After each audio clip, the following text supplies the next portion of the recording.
So I made this comment publicly online about Heath Ledger, and it was just like, well, possibly he could have been murdered, or possibly he could have done it on purpose, or, I just made this little comment. And someone mentioned it was an accidental overdose. And I thought, how do we know? But for famous people, they do full autopsy. Usually it's requested full autopsy. So most likely it was an accidental overdose. But I just made a mention because there's so many people dying in the United States of America of accidental overdoses. I kind of wonder if it is accidental sometimes. If someone put something, in their drink or in their food, or they were given something and told it was something else. I mean, there are different things that happen. I would guess when people choose to use drugs that, dosing for something that's prescribed to you is dosed properly, and then what do drug dealers or drug pushers know? I mean, are they measuring as a pharmaceutical company would measure to ensure that people don't die from all around the world? Are they measuring properly for your recreational drug usage, depending on where you are, whether it's legal or illegal? Are you measuring? So when the woman mentioned online that it was accidental, I put a care.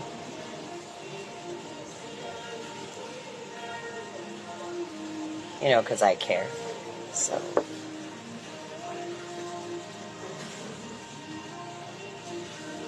accidental overdoses seem to happen more often with straight drugs than things that are given out by pharmacies and prescribed to people. It seems to me. My opinions are my opinions, but when people don't have the money to pay for a full autopsy, then full autopsies are not done. Some of you that do know my daughter,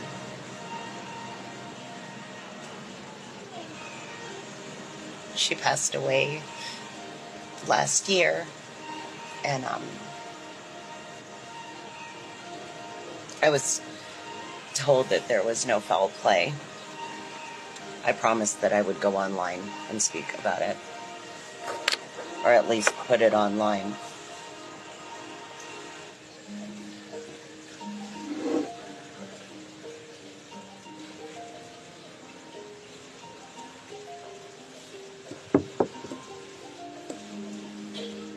Strangely enough, I was told there was no, I was told the results before the autopsy was even done. I thought that was strange.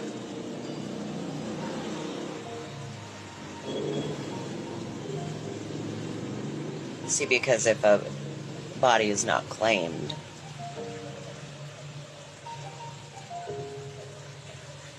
or if the parents cannot be found, or a loved one cannot be contacted,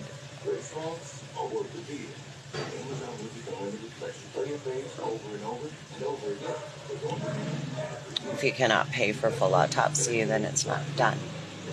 It's only done in cases where they think there has been foul play. If a body is not claimed, I know there are a lot of missing persons in the United States of America, and I was told that if a body is not claimed, homeless or something, of that sort, runaways, that they're thrown out to sea. So sometimes if people are looking for a missing person, might be a great idea to check the coroner's offices and see if the body has been thrown out to sea.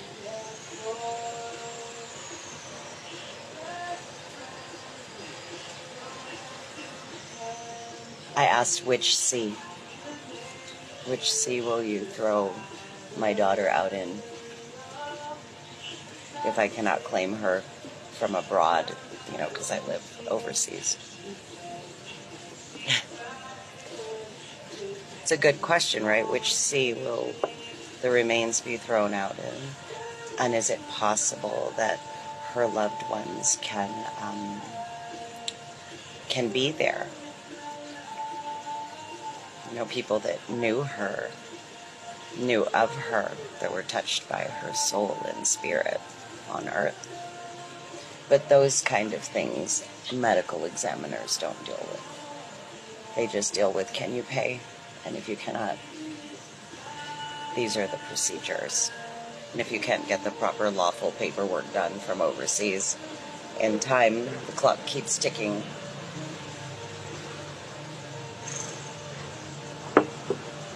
And they cannot hold the body in a freezer for very long. It's quite interesting, isn't it? I still wonder, I had the last conversation with her, and there was a phone call made, which was a very strange phone call. And the hours where I live are different from the United States of America. It was hard for me to investigate. Not too hard, the time difference when I talked to her or when she passed away, when I spoke with her. Her last phone call was to me, and then there was a phone call after, which was very strange. One that wasn't answered by a close relative, so that was something that I have yet to speak to the relative about again, because I go back. So August 16th, 2024 was the day that she passed away. I was given an estimated ETD, which I know wasn't super accurate. It could have been about 4 hours off, according to my phone records and the last phone call apparently from her phone. So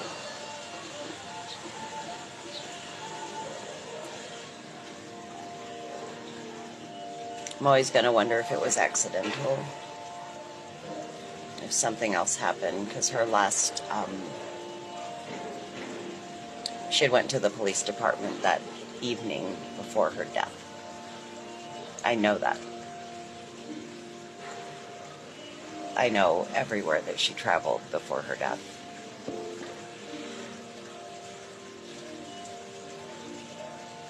The day before her death, she was traveling.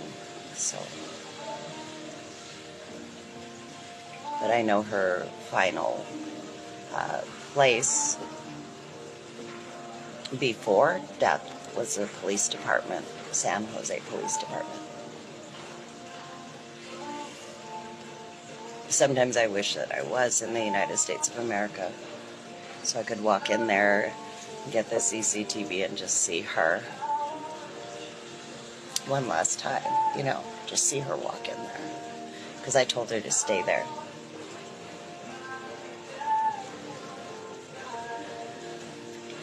Where there were cameras. And she decided to walk.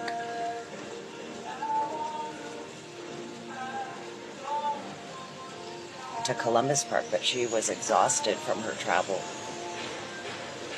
So she stopped at a bus stop, a bench, and she was alone and exhausted. And so I stayed on the phone with her after she left the police department.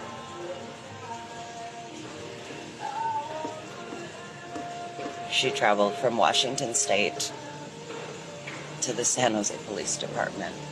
And then the next day, she died. And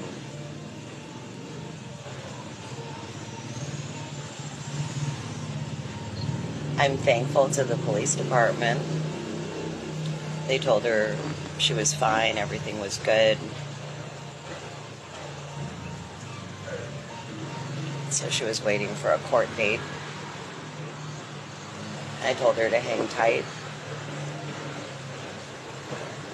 and that we could make arrangements for her to come out as soon as possible due to her situation. So she would be attending college because her dream was to be a nurse. She told me she wanted to be like my mother, who was able to sustain her family from being a nurse. That was what she told me in 2020 when I visited her. And I told her she could build a house and just wait. And she said, we can do that. And I said, oh, we can do that.